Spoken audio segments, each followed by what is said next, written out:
At the beginning of the movie, we see a cozy house for sale. Looking around, a guy enters it. After checking if there is no one outside or inside, he goes to the window. Suddenly, Franklin appears behind him.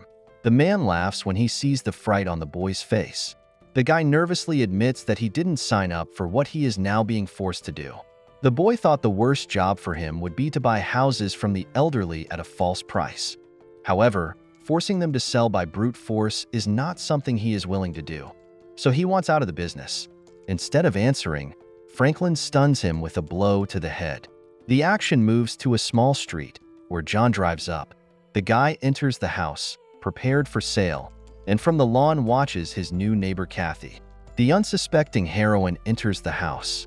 From a bird's eye view, we observe the coastal town stretching along the water. Travis walks up to the school and sees the well-dressed heroine again. Katie notices his gaze and smiles, going inside. At recess, the heroine relaxes with her friend, not worrying about being late for class. The teacher notices that Katie violates the order on the territory of the school, for which the director suspends her for 1 day from classes. Unexpectedly, Detective Watkins approaches the man.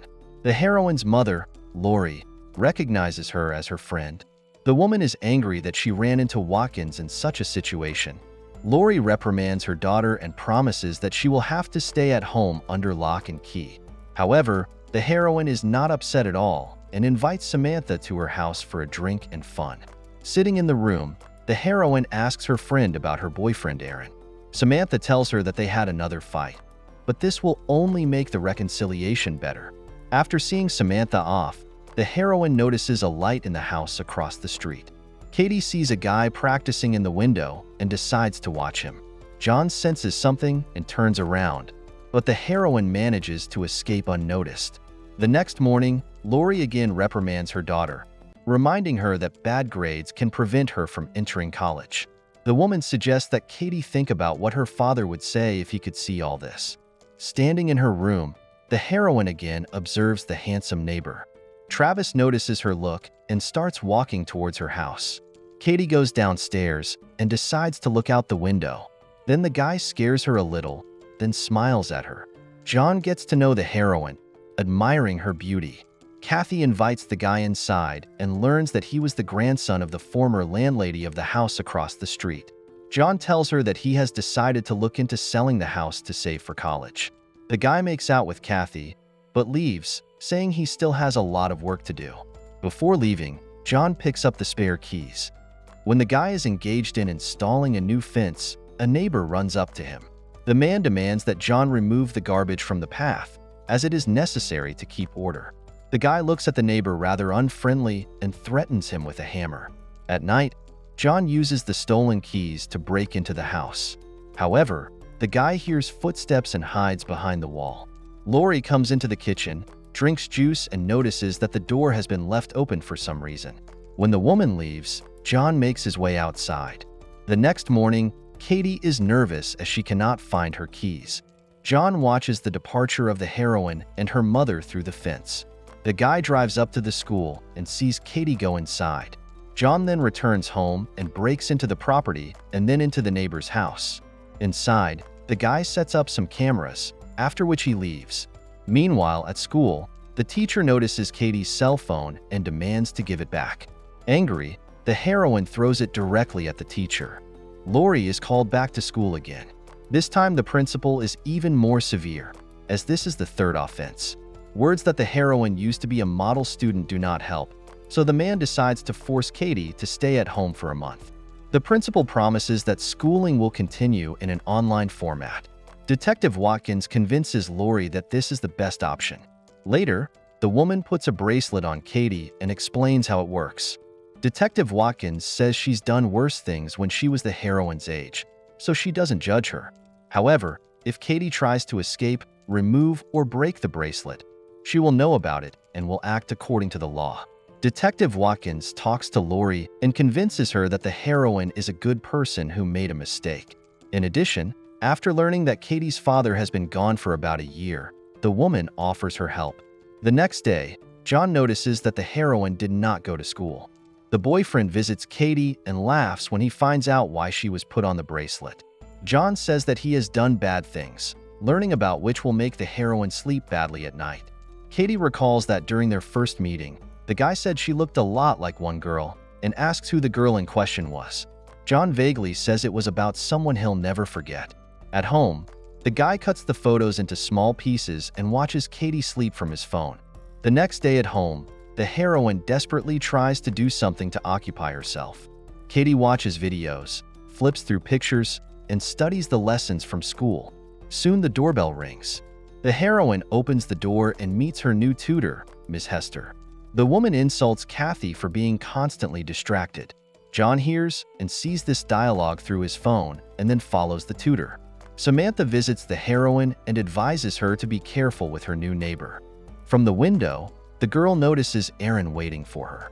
John approaches the guy and threatens him with a clerical knife. Aaron decides he doesn't want any trouble, after which he leaves. At dinner, Katie talks to her mother about their elderly neighbor dying and her grandson living in the house. Lori is surprised, as she was under the impression that the woman didn't have any children. John tensely follows this conversation through the cameras.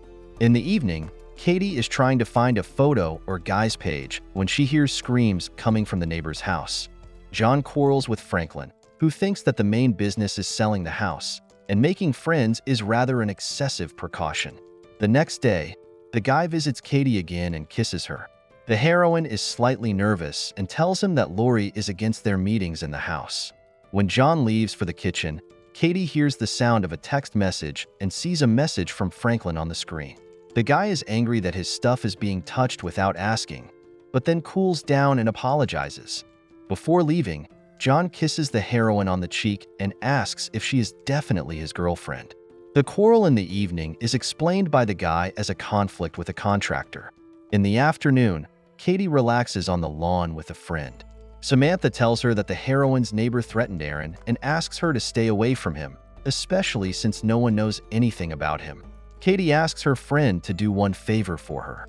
Waking up in the night, the heroine sees John standing at the window. In the morning, Katie gets up early and asks her mother for money to order food for the evening. Lori is happy to see that the heroine is going to study and gives her her bank card. However, Katie actually spends the money on binoculars. Samantha arrives at the school where John studied, and with the help of the girls learns that he was in love with a girl named Bree. When she dumped him, the guy literally became obsessed with her. Samantha shows the heroine a photo of Bree, who looks a lot like her, and asks her to be very careful. At night, John again watches Katie sleeping. The next day, the guy gives the heroine a package and wants to enter the house, but she resists as she has a lot of homework to do. Katie takes the box to her room and takes out the very binoculars from it. In class, Miss Hester again humiliates the heroine, believing that the girl is not trying hard enough. This is being watched by John. When the tutor gets into her car, the guy attacks and strangles her. The next day, while watching John, the heroine learns the code to enter the house. When the boyfriend leaves, Katie sets a timer for 60 seconds and runs across the neighbor's lawn to the door. The heroine manages to verify that the code is correct, but the bracelet is still triggered. When Detective Watkins arrives, Katie pretends that she was digging in the garden and didn't notice she was out of line. The woman talks to the heroine and asks her to be gentler with her mom. Soon Katie has an argument with John and asks him not to come near her again. The guy gets very nervous and falls asleep on the couch. When Franklin arrives with a potential customer, John yells at her and asks her to come back later. The guy is very worried that Cathy doesn't want to talk to him and wants to quit his job. Then Franklin threatens that the police may receive an anonymous call about all of John's crimes. Unable to stand it, the guy hits Franklin with a hammer. Katie watches John drive away. The heroine asks Samantha to break into the house and examine it for oddities. The girl manages to find Franklin, but John suddenly returns home. The guy takes the backpack, takes a closer look at the apartment, and goes back to the car. Samantha manages to escape by running out the back door. Soon Detective Watkins receives an anonymous complaint about John and asks him to let her in. The boy reveals that he works for Franklin. The man buys houses and John does renovations in them. Detective Watkins realizes that the guy is very nervous. This is especially pronounced when the woman asks permission to enter the bedroom. John allows her to do so. Detective Watkins finds only a mannequin in the bed and tells Katie about it. Samantha nervously keeps repeating that there was a human body in there. Detective Watkins promises that he will check everything to the end, but asks the heroine not to try her luck anymore and not to break into the house of a guy they consider dangerous. In the evening, Lori talks to the heroine and promises that he will learn to trust her and will always be there for her. At night, Katie hears a phone call and sees that it is her mother. Picking up the phone, the heroine hears the voice of John, who demands that the girl be at school in 10 minutes. Arriving, she sees that the guy has tied up her mother. Katie lures the guy out to another classroom so that the police, summoned by the bracelet, can arrive in time. John escapes, but promises they'll meet again. Detective Watkins praises Katie for showing courage and hopes the girl will get back on the good girl path. The heroine promises her this, believing she has had enough adventure and danger. This is the end of the movie. Thank you all for watching this video to the end. Give this video a like.